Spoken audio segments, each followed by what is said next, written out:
Good evening. তোমরা সবাই কেমন আছো? আশা করি সবাই খুব ভালো আছো, সুস্থ আছো। তো আজকে আমি তোমাদের ক্লাস 6 এর ইতিহাস পড়াবো। তোমরা ক্লাস 6, তোমাদের কাছে ইতিহাস বিষয়টা একদমই নতুন। তো ইতিহাস নিয়ে পড়ার আগে সবার মনে একটা অদ্ভুত ভয় থাকে যে ইতিহাসে অনেক পড়তে হবে, অনেক মুখস্থ করতে হবে। একদমই না, ইতিহাসকে একদম অনেক পড়তে হবে, অনেক মুখস্থ করতে হবে না। প্রতিটা বিষয়ের মতো ইতিহাসকেও যদি বুঝে নিতে পারো তো ইতিহাস সোজা।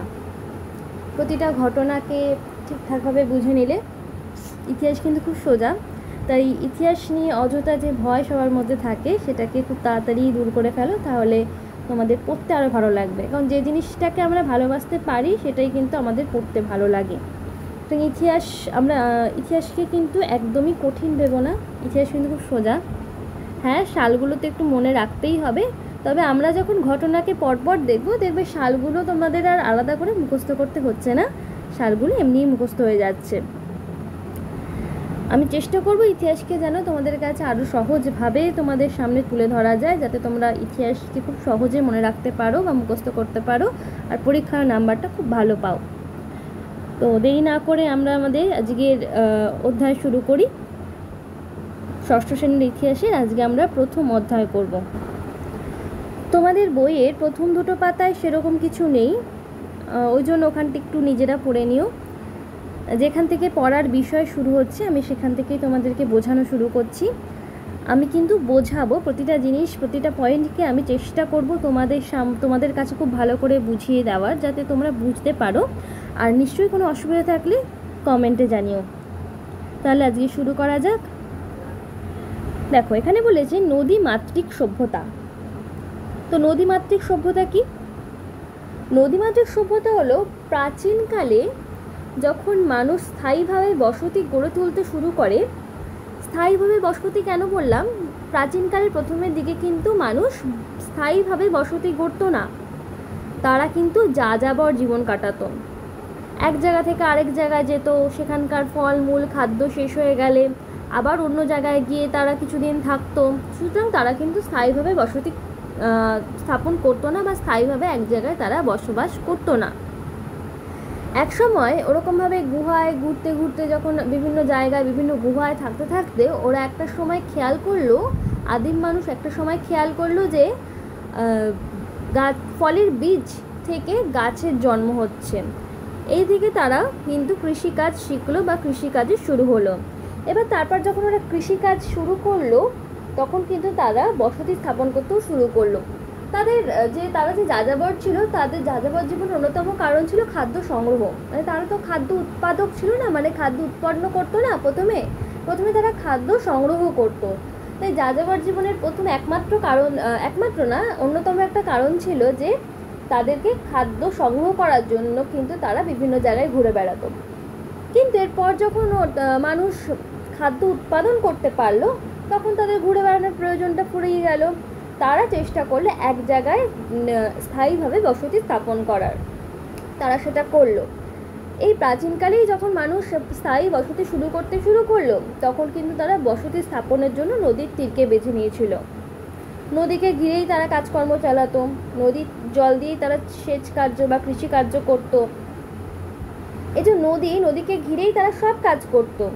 তাই কিন্তু এই যে বড় বড় সভ্যতা যেগুলো নদীর তীরে গড়ে উঠেছিল, সেগুলোকে কিন্তু তাই নদী মাতৃক সভ্যতা বলা হয়। মাতৃক অর্থাৎ মা, মানে নদী যেন তাদেরকে মায়ের মতো আগলে রেখেছিল। তাদেরকে জল দিত, তাদেরকে খাদ্য দিত, খাদ্য ফলাতে সাহায্য করত। তো সেই জন্যই কিন্তু নদীর তীরে প্রথম যে বড় বড় সভ্যতাগুলো গড়ে উঠেছিল, সেগুলোকে বলা হয় নদী মাতৃক সভ্যতা।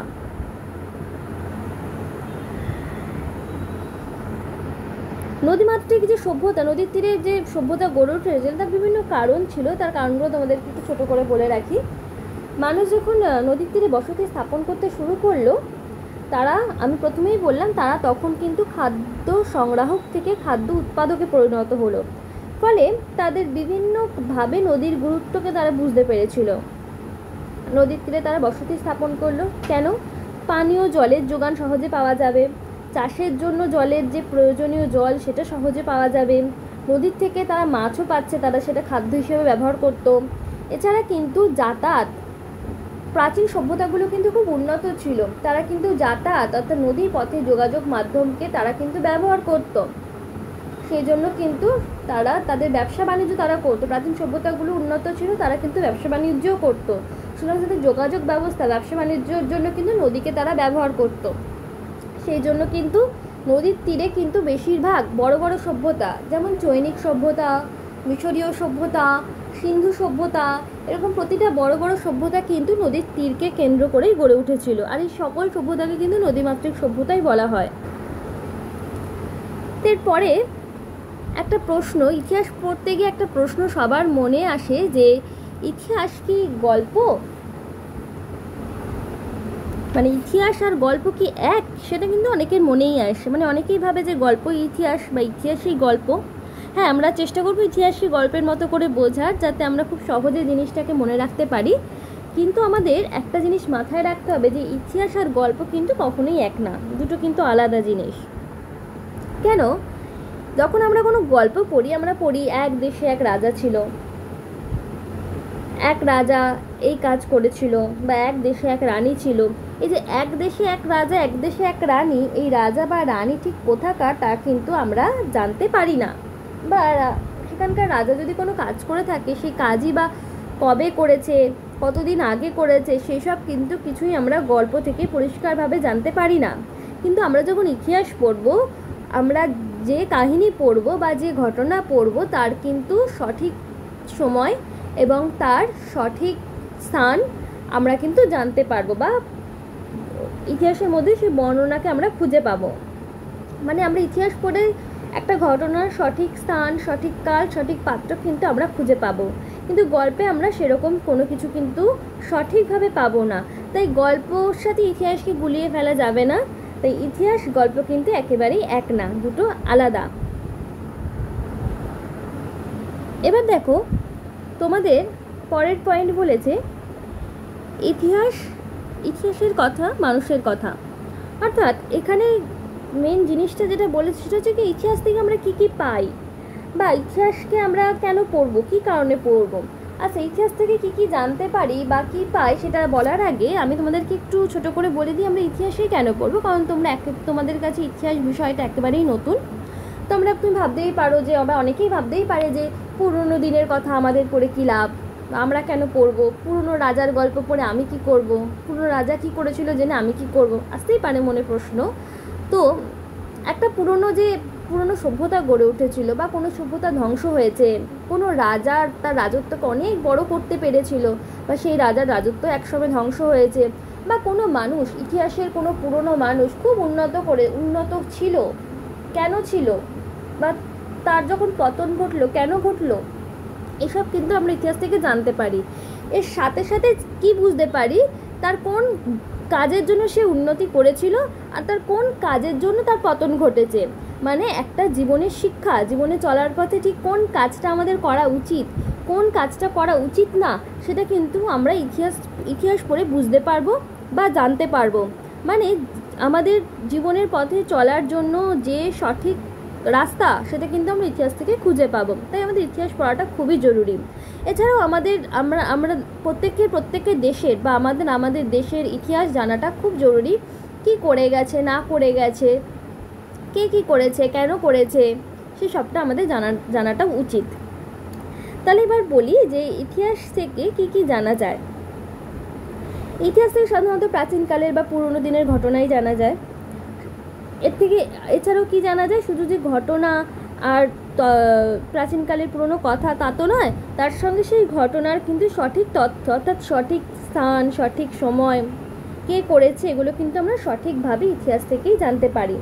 এছাড়াও ইতিহাস থেকে পরিবেশের কথাও জানা যায়। প্রাচীনকালের পরিবেশ কীরকম ছিল, সেই পরিবেশের সঙ্গে মানুষ কিভাবে নিজেকে মানিয়ে নিতে পেরেছিল, এই সব কথা কিন্তু আমরা ইতিহাস থেকে জানতে পারি। এবং সেই সঙ্গে আমরা মানুষের নানান কাজকর্ম কথা জানতে পারি। যেমন মানুষ কীভাবে আগুন জ্বালাতে শিখেছিল, কীভাবে পোশাক পরতে শিখেছিল, কীভাবে ছবি আঁকতে শিখেছিল, পড়তে শিখেছিল, কীভাবে লিখতে শিখেছিল, কীভাবে মানুষ একজোট হয়ে থাকতে শিখলো, কীভাবে রান্না করতে শিখলো, বাড়ি বানাতে শিখলো, গ্রাম শহর তৈরি করতে শিখলো, নদীতে বাঁধ দিতে শিখলো, এই সব কিছু কিন্তু আমরা ইতিহাস থেকেই জানতে পারি। এছাড়াও মানুষ কীভাবে চাষাবাদ করলো, কীভাবে মানুষ ধীরে ধীরে আজকের আধুনিক মানুষে পরিণত হলো, সে সবটা কিন্তু আমরা ইতিহাস থেকে জানতে পারি।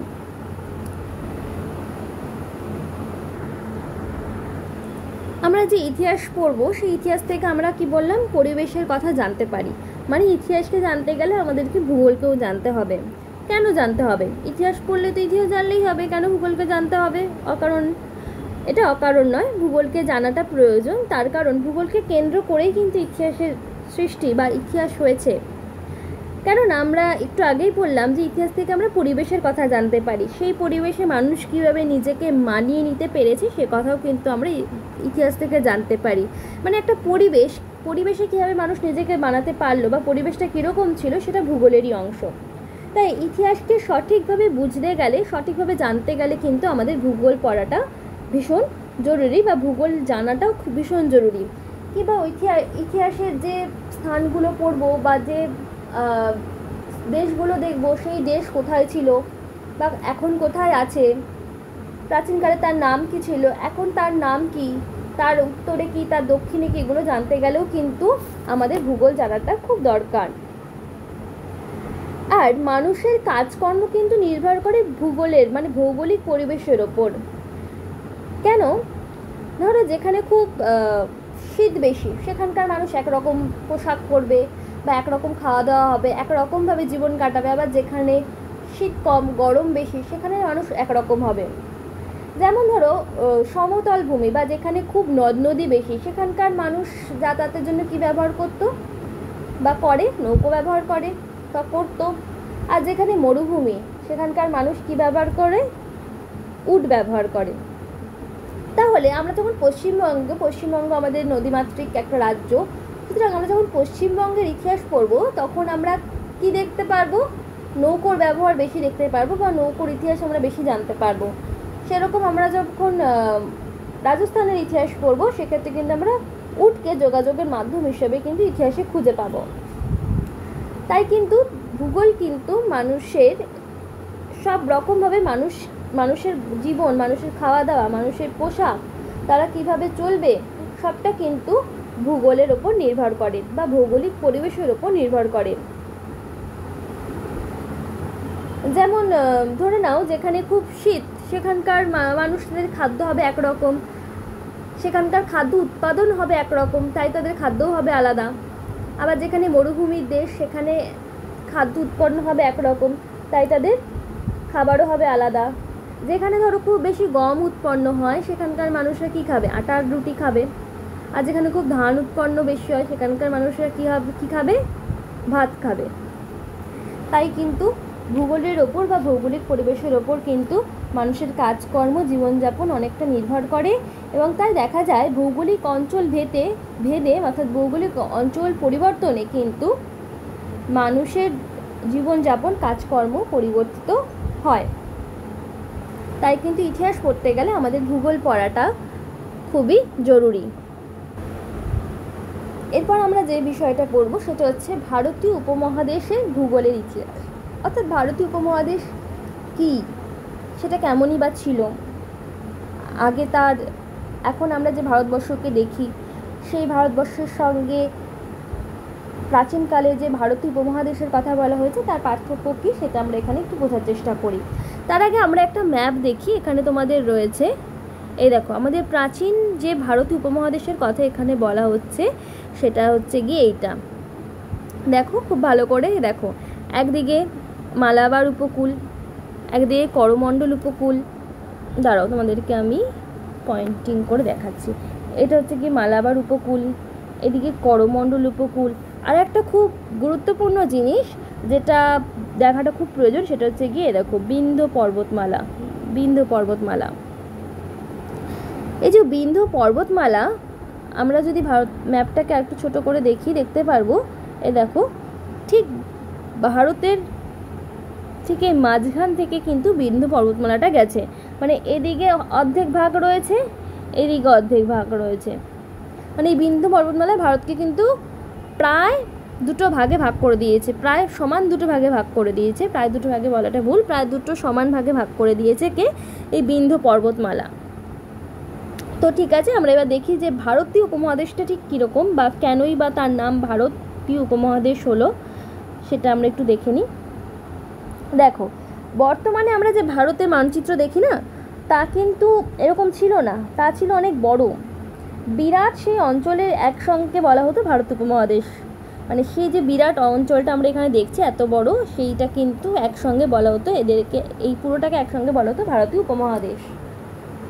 উপমহাদেশ মানে প্রায় একটা মহাসাগরের মহাদেশের মতোই বড় অঞ্চল। সেখানকার নানান রকম পরিবেশ ও মানুষ, পাহাড়, নদ নদী, সমুদ্র, মরুভূমি সব মিলিয়ে উপমহাদেশের পরিবেশ গঠিত হয়েছিল।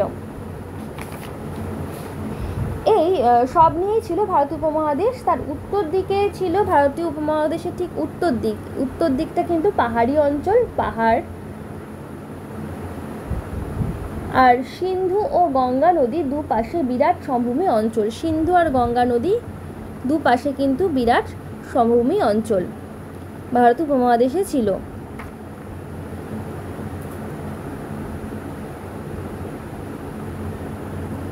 এছাড়াও কি বিন্ধ্য পর্বত, একটু আগে যেটা বললাম যে বিন্ধ্য পর্বত কিন্তু এই ভারতীয় উপমহাদেশকে, বিন্ধ্য পর্বত ভারতীয় উপমহাদেশকে সমান দুটো ভাগে ভাগ করে।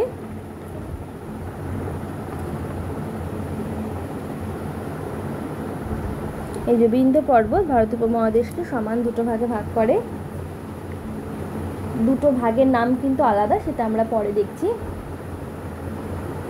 এই নিয়েই কিন্তু তৈরি হয়েছিল ভারতীয় উপমহাদেশের ভূগোল, মানে বিন্ধ্য পর্বত উত্তর ভারত আর দক্ষিণ ভারত, এটা হচ্ছে কি উত্তর ভারত, এটা হচ্ছে কি দক্ষিণ ভারত, এরকম ভারতকে এরকম দুটো ভাগে ভাগ করে দিয়েছিল।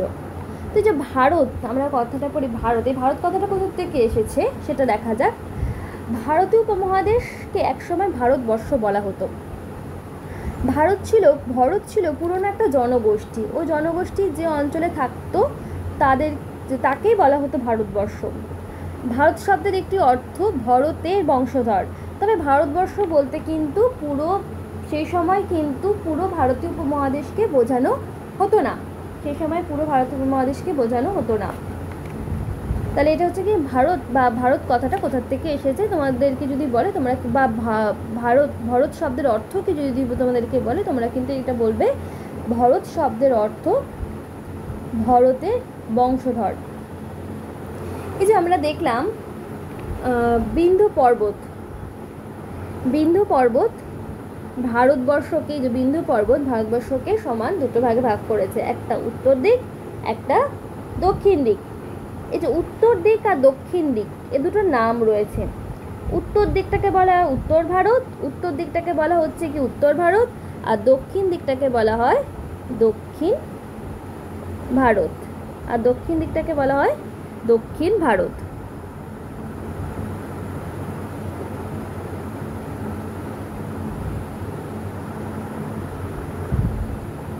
উত্তর দিকটাকে বলে উত্তর ভারত আর দক্ষিণ দিকটাকে বলা হয় দক্ষিণ ভারত। এই যে উত্তরাংশ আর একটা দক্ষিণাংশ, এই উত্তরাংশটাতে সাধারণত বাস করতো আর্যরা, তাই এটাকে এই উত্তরাংশ সাধারণত বাস করতো আর্যরা, তাই উত্তরাংশকে আর্যাবর্ত বলেও কিন্তু ডাকা হতো, উত্তরাংশকে কিন্তু বলা হতো আর্যাবর্ত। এই আর্যদের দক্ষিণ ভারতে অত আধিপত্য ছিল না, তারা উত্তর ভারতে বেশিরভাগ থাকতো।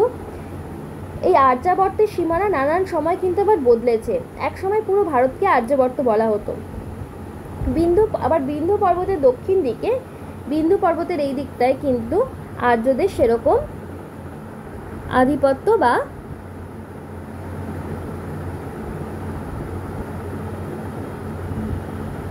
প্রভাব ছিল না। বিন্ধ্য পর্বতের এই দক্ষিণ দিকে কিন্তু আর্যদের সেরকম আধিপত্য বা প্রভাব ছিল না। এই ভাগটাকে বলা হয় দাক্ষিণাত্য। বিন্ধ্য পর্বতের দক্ষিণ দিকটাকে বলা হয় দাক্ষিণাত্য। বিন্ধ্য পর্বতের দক্ষিণ দিকে আর্যদের বিশেষ কোনো প্রভাব ছিল না। এই দাক্ষিণাত্য হলো বিন্ধ্য পর্বত থেকে কন্যাকুমারিকা পর্যন্ত বিস্তৃত। এই বিন্ধ্য পর্বত থেকে কন্যাকুমারিকা পর্যন্ত দাক্ষিণাত্য বিস্তৃত। কন্যাকুমারিকা পর্যন্ত দাক্ষিণাত্য বিস্তৃত। এই দাক্ষিণাত্য ছিল দ্রাবিড় জাতির বাস, সেজন্য কিন্তু কাবেরী নদীর দক্ষিণ অংশ, সেটাকে কিন্তু কাবেরী নদীর দক্ষিণ অংশকে বলা হতো দ্রাবিড় দেশও বলা হতো। দাক্ষিণাত্য অঞ্চলের ভাষাগুলিকে দ্রাবিড় ভাষাও বলা হতো। তাই বিন্দু পর্বত তাই ভারতের ইতিহাসে কিন্তু একটা খুব গুরুত্বপূর্ণ ভূমিকা পালন করেছে বা করছে বলা যেতে পারে। এবার আমরা একটা খুব ইম্পর্টেন্ট জিনিস করবো, সেটা হচ্ছে গিয়ে আমরা যে পুরনো দিনের এতক্ষণ যে বললাম যে ইতিহাস পড়তে গেলে সঠিক সময় বা সঠিক সাল আমাদের জানতে হবে। তো এই যে পুরনো দিনের সময় বা সাল বা কতদিন আগের কি ঘটনা সেটা যে আমরা জানতে পারি, সেই হিসেব নিকেশটাই বা কীভাবে হয়েছে সেটা আমরা এখন দেখব। এই যে পুরনো দিনের হিসেব নিকেশ। আচ্ছা, আর্যাবর্ত দাক্ষিণাত্য তোমাদের কিন্তু আমি পড়িয়ে দিলাম, এই যে এখানটায় রয়েছে আর্যাবর্ত দাক্ষিণাত্য, এটা পড়িয়ে দিলাম, ম্যাপটা দেখিয়ে পড়িয়ে দিয়েছি। এবার এটা পড়ি, পুরনো দিনের হিসেব নিকাশ। তো আমরা আগেই জানলাম যে ইতিহাস হলো এমন জিনিস যার সঠিক সময় আমরা জানতে পারবো বা সঠিক কতদিন আগে ঘটেছে সেরকম কিছু আমরা জানতে পারবো, সেটাই ইতিহাস। তো এই যে মানুষ বিভিন্ন কাজ করেছে, এগুলো কবে করেছে সেগুলো জানাটা জরুরি। যেমন মানুষ চাকা কবে আবিষ্কার করেছে, কবে মানুষ আগুন জ্বালাতে শিখেছে, এই সব কিছু। তবে এই সময় জানার ক্ষেত্রে একটা বড় মুশকিল থেকে যায় যে পুরোনো দিনের মানুষ তো লিখতে পারতো না, বা ওদের কাছে ঘড়ি ছিল না, ওদের কাছে ক্যালেন্ডার ছিল না। তাই যে সময় মানুষ লিখতে পারতো না সেই সময় ইতিহাস জানা কিন্তু একটু কঠিন বা একটু সমস্যার হয়ে দাঁড়ায় ঐতিহাসিকদের জন্য। তবে সেই সমস্যার সমাধানও কিন্তু হয়েছে। তাই কিছু ক্ষেত্রে আমাদের এই সমস্যার সমাধানের ক্ষেত্রে আমাদের একটা নিয়ম যেটা মানা হয়, সেটা হচ্ছে গিয়ে যেটার আমরা খুব সঠিকভাবে তার সময় জানতে পারবো না, কতদিন আগে ঘটেছে বা কত সালে ঘটেছে, সেটা একটা আনুমানিক হিসেবে ধরে নেয়। আনুমানিক কথার অর্থ অনুমান করে নেওয়া হয়েছে। তাই দেখবে প্রায়, আনুমানিক অনেক ক্ষেত্রে বা অনেক জায়গায় কিন্তু আমরা দেখতে পারবো এই শব্দ দুটো। মানে এখনো অবধি কিন্তু সঠিকভাবে সেটা জানা যায়নি, একটা অনুমান করে নেওয়া হয়েছে। তাই কিন্তু এই প্রায় আর আনুমানিক কথাগুলো আমরা দেখতে পারবো, যে এগুলো সেক্ষেত্রেই দেখা যাবে যে ক্ষেত্রে কিন্তু সঠিকভাবে জানা যায়নি। তো এই সময়ে যে ইতিহাসের সময় জানা, পুরনো দিনের হিসেব করা, এই জন্য কিন্তু এই সময়কে নির্দেশ করার জন্য বা এই সময়কে বের করার যে কাজ, সেই কাজের সুবিধের জন্য কিন্তু পুরনো সময়কে নানা ভাগে ভাগ করা হয়েছিল। যেমন সেই সময়টা কিন্তু পৃথিবীতে কেমন মানুষ কিভাবে কি আবিষ্কার করতে পেরেছে, কখন আবিষ্কার করতে পেরেছে সেই অনুযায়ী হয়েছে। যেমন ধরো, যখন একটা সময় ছিল যখন পৃথিবীতে পুরো তুষার অর্থাৎ বরফ জমে গেছিল, সেই সময়ের ইতিহাস যখন বলা হয় তখন কিন্তু ইতিহাসে তাকে লেখা হয় তুষার যুগ।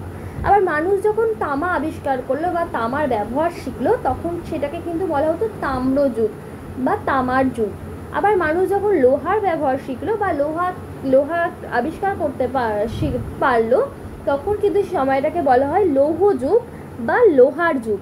আবার যে সময় মানুষ এই তামা লোহা কোনোটাই ব্যবহার করতে পারতো না বা আবিষ্কার করেনি, তখন মানুষ কি ব্যবহার করতো, পাথর ব্যবহার করতো, পাথরের অস্ত্রশস্ত্র ব্যবহার করতো, পাথর দিয়েই তারা সব কিছু করতো মেনলি। তো সেই সময়টাকে বলা হয় প্রস্তর যুগ।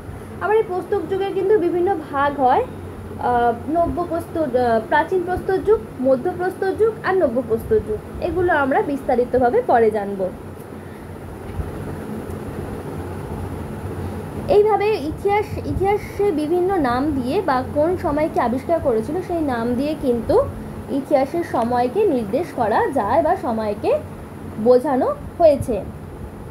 এবার ইতিহাসের সময় নির্দেশে বা সময়কে বোঝাতে ঐতিহাসিকরা মূলত তিনটি ভাগ করেছে। একটা হচ্ছে গিয়ে প্রাক ইতিহাস, একটা প্রায় ইতিহাস, একটা ইতিহাস।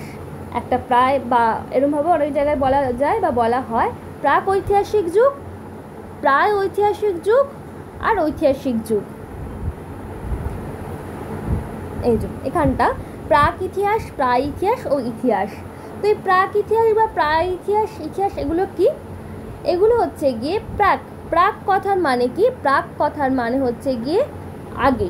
প্রাক কথার মানে আগে, অর্থাৎ ইতিহাসের আগে। একসময় মানুষ লিখতে পারতো না, তো সেই সময় যে ইতিহাসকে জানা যায়, সেই সময় যে ইতিহাস আমরা পাই, সেগুলো আমরা বিভিন্ন প্রত্নতত্ত্ব, অর্থাৎ মাটির নিচের বিভিন্ন জিনিস, মানুষের ব্যবহার করার জিনিস, সেগুলো থেকে আমরা কিন্তু জানতে পারি। তো সেই সময় ইতিহাসকে যে সময়, সেটাকে অনুমান করে নেওয়া হয়েছে যে এত বছর আগে হয়েছিল।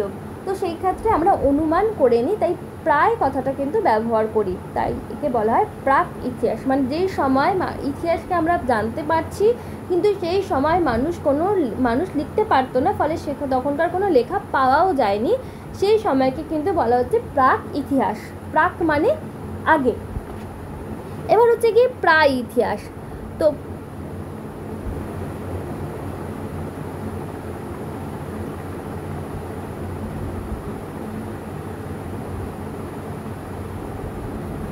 প্রায় ইতিহাস, প্রায় ইতিহাস কি?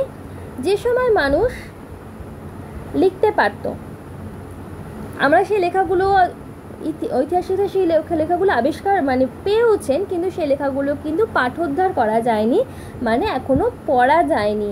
সেই সময়ের ইতিহাসকে বলা হয় প্রায় ইতিহাস বা প্রায় ঐতিহাসিক যুগ। তারপর হচ্ছে গিয়ে ইতিহাস যুগ, ইতিহাস বা ঐতিহাসিক যুগ। এই ঐতিহাসিক যুগে কি হয়? এই সময় কিন্তু ঐতিহাসিক লিখিত উপাদান পাওয়া গেছে এবং এইগুলোকে পড়াও গেছে, তাই এটাকে বলা হয় ঐতিহাসিক যুগ বা ইতিহাসের ইতিহাস। এবার হচ্ছে কি ইতিহাস পড়তে গেলে আমরা আগেই বললাম যে সাল তারিখকে জানাটা বা সাল তারিখকে সঠিকভাবে বলাটা খুব দরকার। তাই এই যে নানান রকম ইতিহাসের যে সাল তারিখ, সেগুলো কি বা আমরা সেগুলো কীভাবে বা বলবো। মানুষ যখন থেকে লিখতে শিখলো, সেই সময় থেকে মানুষের লেখা পড়া, যে সময় থেকে মানুষের লেখা পড়া গেছে, মানে লিখতে শিখলো শুধু না, যে সময় থেকে মানুষের লেখাগুলো আমরা পড়তে পেরেছি, তো সেখানকার ইতিহাস জানা অনেক সহজ হয়েছে আমাদের। সেখানে আনুমানিক কথাটার কিন্তু আর আমরা প্রয়োজন হয় না, সেখানে আমরা নির্দিষ্টভাবে বলতে পারি যে এটা এত সালের ঘটনা, এটা এত সালের ঘটনা, এরভাবে আমরা বলতে পারি। তো এই সাল তারিখ বোঝাতে কিন্তু একটা কথা ব্যবহার করা হয়, সেটা হচ্ছে গিয়ে অব্দ। অব্দ, এই অব্দ, ইতিহাসে নানান রকম অব্দের কথা আমরা জানতে পারি।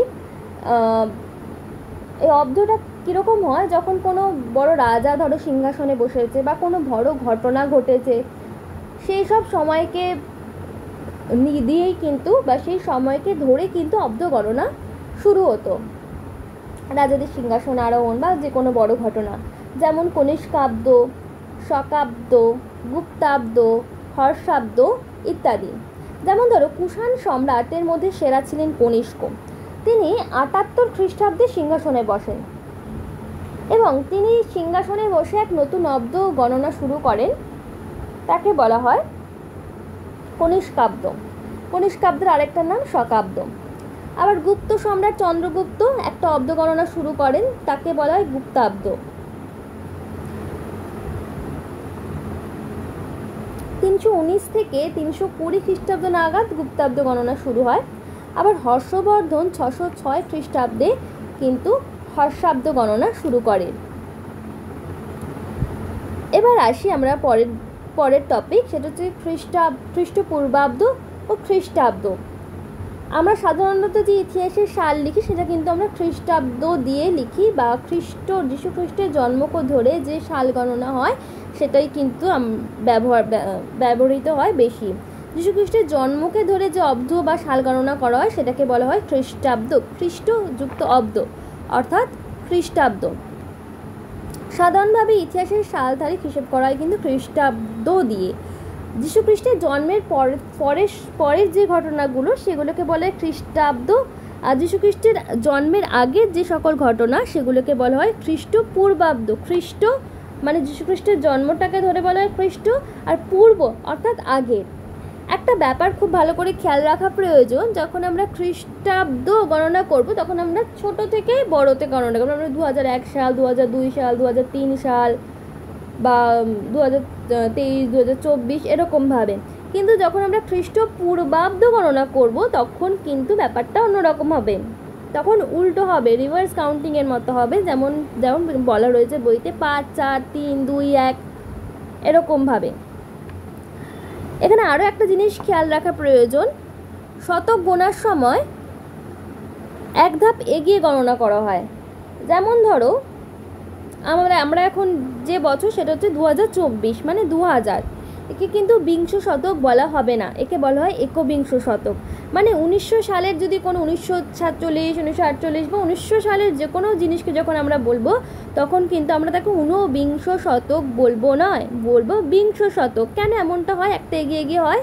তার কারণ যীশুখ্রিস্ট যে বছর জন্মালেন তখন থেকে তো খ্রিস্টাব্দর গণনা শুরু হলো, মানে 1 থেকে 100 খ্রিস্টাব্দ। এই যে 1 থেকে 100 খ্রিস্টাব্দকে কি বলা হবে? প্রথম শতক বলা হবে। তাহলে 101 থেকে 200কে কি বলা হবে? দ্বিতীয় শতক বলা হবে।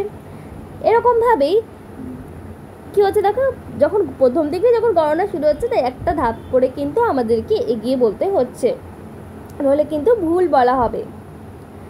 আচ্ছা, ইতিহাসের আরেকটা সময় গণনার ক্ষেত্রে আরেকটা গুরুত্বপূর্ণ জিনিস, 3টে জিনিস আমাদের ইতিহাস পড়ার ক্ষেত্রে আসে, সেটা হচ্ছে গিয়ে সহস্রাব্দ, শতাব্দ বা শতাব্দী বা শতাব্দ বা শতাব্দী, আরেকটা আছে দশক। তো যখন আমরা সময় গোনার ক্ষেত্রে যখন আমরা 1000 বছরকে একসঙ্গে 1000 বছরকে বোঝাবো তখন আমরা তাকে বলবো, তখন সেটাকে বলা হয় সহস্রাব্দ। সহস্র অর্থাৎ 1000। যখন 100 বছরকে একসঙ্গে বোঝাবো তখন বলা হবে শতাব্দ বা শতাব্দী বা শতকও বলা হয়।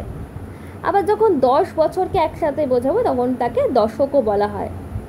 তো এটা হচ্ছে গিয়ে আমরা ইতিহাস পড়ার ক্ষেত্রে আগে কিন্তু এই জিনিসটা শিখে নেওয়া বা জেনে নেওয়া খুব প্রয়োজন, যে কীভাবে কোনটা খ্রিস্টাব্দ, কোনটা খ্রিস্টপূর্বাব্দ, কতটা সহস্রাব্দ, কোনটা শতক বা কোনটা দশক, এটা যদি আমরা জেনে নিই বা বুঝতে পেরে যাই তাহলে কিন্তু যখন আমরা পড়বো আমাদের অনেক কনফিউশন কম হবে বা আমাদের পড়তেও অনেক সুবিধা হবে। আর প্রথমে যেটা বললাম, মুখস্থ করতে হবে না, আমরা বুঝেই পুরোটা মনে রাখতে পারবো। তো আজকে এটুকুই রইল, পরের দিন আমরা এই প্রথম অধ্যায় বাকিটা শেষ করব।